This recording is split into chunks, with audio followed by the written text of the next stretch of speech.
I was in awe of his general demeanour. I admired him so much for fronting up as he did in the aftermath of what happened to him on Sunday. And we have seen a lot of golfers over the years. We know that infamously Rory McIlroy after the US Open that he lost to Bryson. And he wasn't hanging around to speak to the cameras. And you could argue, well, that's a major, and he was in the midst of a major drought. I guarantee you that Shane Lowry felt every bit as devastated on Sunday night as Rory did after losing at Bethpage. There's no way that Rory was more devastated than Shane.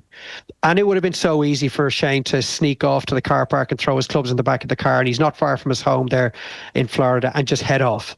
And he didn't. And he stood there. And then he delivered an interview with such poise and maturity and genuine sincerity, talked about his family and his daughter and acknowledging that this is a major problem now.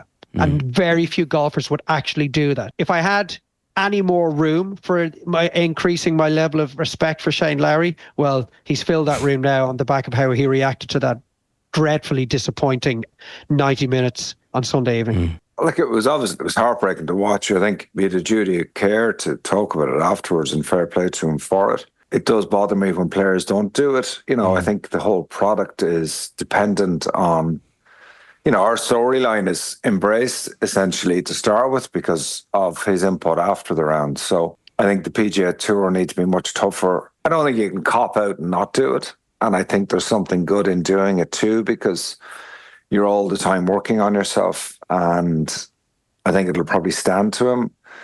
In all forms of strife, it's always better to communicate.